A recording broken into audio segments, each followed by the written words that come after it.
Globally, groundwater is the most treasured resource because of the nuances that go along with replenishment and usage. It is water that exists underground in saturated zones beneath the land's surface. It is used primarily in remote traditional communities that do not have access to surface water.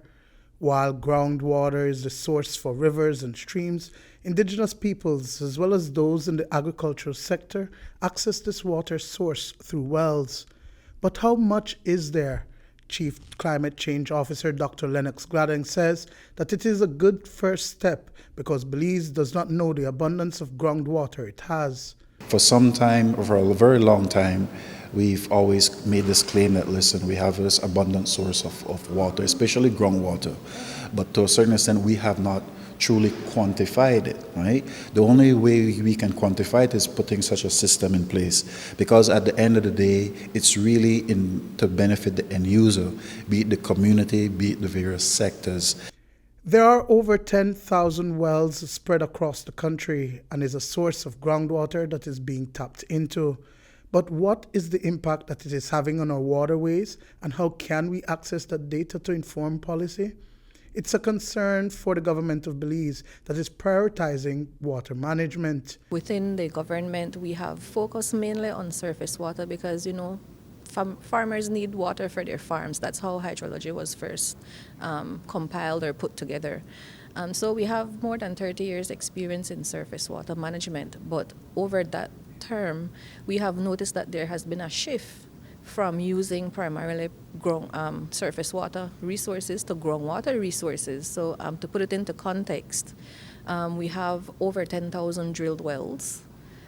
In the last 3 months in 2022, I surveyed the Corozal, Orange Walk, and partial Belize districts, and that was just 300 wells that I found.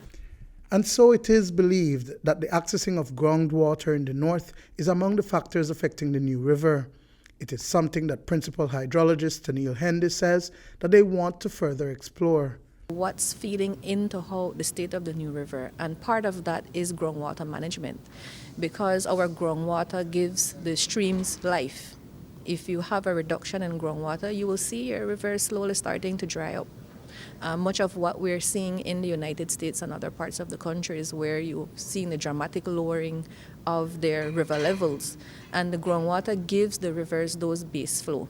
So we're now looking and putting the parts together and saying, we need to pay more attention to groundwater. One of the issues that we find is that you can find water, but not in the volumes and the quality that is required for us to use it for domestic purposes. There has to be some treatment. Particularly in the north, that groundwater aquifer is shared with Mexico, so we're competing. Belize is a basin. We're the Belize City of the country in terms of Mexico, right? So we get what is left from them. So we need to be really proactive in our management. Putting in the monitoring network in the New River watershed is a start and complements the Green Climate Fund Readiness Project that also looks at installing a monitoring system for the Rio Hondo watershed. Water management is an issue that is exacerbated by climate change. The National Climate Change Office is the national designated entity for the UN Climate Technology Center and Network. We already see some of the impacts of climate change when it comes to our water resources. So we want to ensure that this is a first step in an adaptive measure, right, to reduce or mitigate some of the impacts that definitely we're going to face in the medium to long term. Of course, there's a finance mechanism and then the technology mechanism. This initiative is being covered under the operational arm of the technology mechanism. Currently, there is access to approximately $300,000 for one monitoring system. Through partnership, it is expected that additional budget can be sourced to include the entire country. Duane, Moody for News 5.